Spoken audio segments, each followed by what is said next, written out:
Does it discourage you then that there are some political leaders on Capitol Hill, mostly Democrats, who are beginning to try to tamp down expectations about the ability of the country to do big and bold in the next couple of years because of the cost?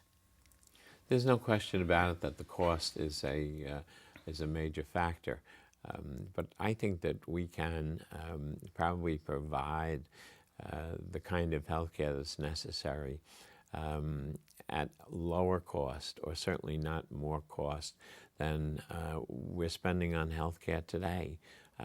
I think that we have a lot to learn in terms of the quality and cost and relate the two together, as well as the access, and that we can do it within the restrictions that we might have today.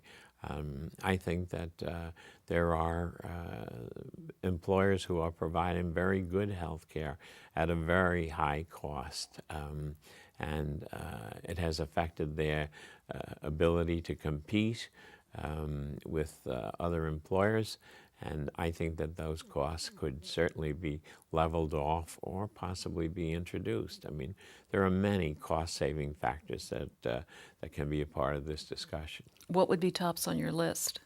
Well, prescription drugs probably looms out there as certainly one that has to be addressed. But I think that we have to look at technology, and we have to look at administration of healthcare systems, and we have to find ways to raise the level of quality, and at the same time try not to increase the cost.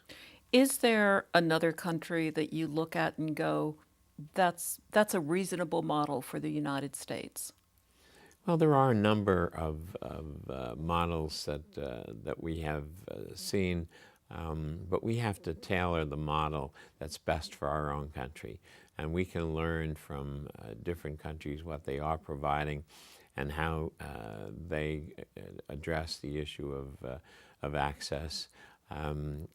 I believe that to the north of us, Canada has a system that has been very effective. Some might be critical of it, but I think overall that it's a pretty good system. Many of the European countries, the thing that people must focus on is that every other industrialized country in the world has found some way to provide national health care for their folks. And it's about time we had the political will to do it. President Sweeney, if next year there is a meaningful debate, discussion, action about changes in the healthcare system, and the AFL obviously is at the table for the negotiations, what is your line in the sand?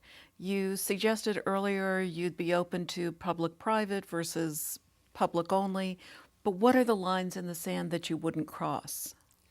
Well, I think that we have to have an open mind in terms of what the final plan might be, and that we have to listen to what others have to say. We certainly have to listen to those who are experts in the field of healthcare, but the funding, and as we said earlier, we have to learn from the experiences of other countries.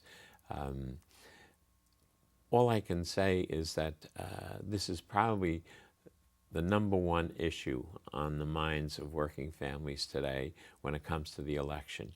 And the debate that we have seen among the presidential candidates is an indication of how big this issue is and how focused they are on it. And I believe that voters are going to hold the candidates accountable on these issues, not just for the office of president, but for electing members to Congress, as well as electing local political leaders. Okay, thank you so much, President John Sweeney. I appreciate it. Thank you. Nice to be with you. Thank you very much. The Kaiser Family Foundation presents health08.org, election news, analysis, and events.